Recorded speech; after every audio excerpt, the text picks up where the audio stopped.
Thomas Soto, 6h-9h sur Europe 1. Le débrief de la matinale, les temps forts de ce que vous avez entendu ce matin sur Europe 1. Les manifestations ont donc dégénéré hier dans plusieurs grandes villes de France. Écoutez la réaction de François Fillon. Il était hier soir en meeting à Villefranche-sur-Saône et vous l'avez entendu tout à l'heure à 6h30.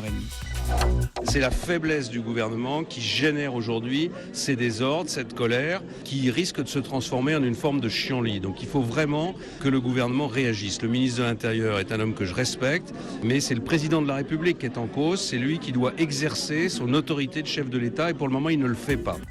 Natacha Polony l'évoquait tout à l'heure, François Hollande recevait des auteurs et passionnés de foot hier et il a osé une métaphore surprenante sur un célèbre penalty, le penalty de Panenka. Écoutez, c'était à 7h30. Ça, c'était un ballon tout mou.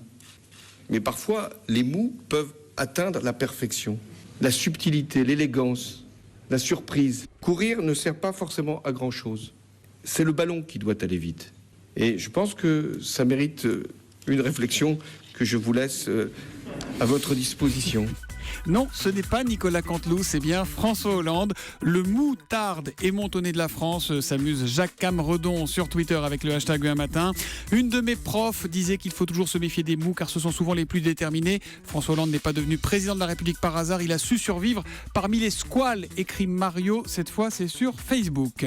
Nous avons découvert une faille de sécurité hallucinante. Figurez-vous que les plans de vol des ministres, premiers ministres et même du président de la République sont localisables sur Internet en temps réel. Écoutez les explications de Théo Manval, c'était à 7h34. Imaginez 300 points de localisation sur tout le trajet avec les coordonnées géographiques exactes, même à basse altitude, et des temps de passage à la seconde près, à disposition de n'importe qui, pourquoi pas d'un groupe terroriste. Du côté de l'armée, on nous répond qu'on connaît le problème depuis des années. Comme les vols du président ou des ministres sont enregistrés comme des vols civils et non pas militaires, leurs plans de vol ne sont pas tenus secrets. Le 23 juin, dans quelques semaines, maintenant les Anglais choisiront peut-être de sortir de l'Europe. Ce sera le fameux Brexit. Eh bien, à quoi ressembleraient les 100 premières minutes qui suivraient ce Brexit ? Le Financial Times l'a imaginé et c'est Axel de Tarlet qui nous l'a raconté à 6h15 dans le kiosque d'Europe 1.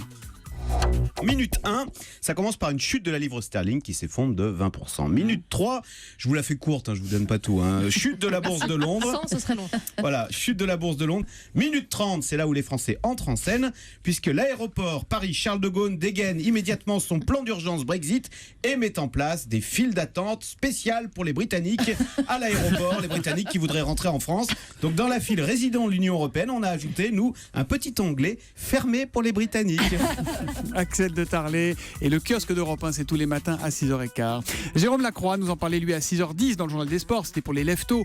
L'entraîneur du PSG, Laurent Blanc, a dû, pour la première fois, répondre aux questions des journalistes sur l'escapade de certains de ses joueurs à Las Vegas, parmi lesquels il y avait notamment Zlatan Ibrahimovic.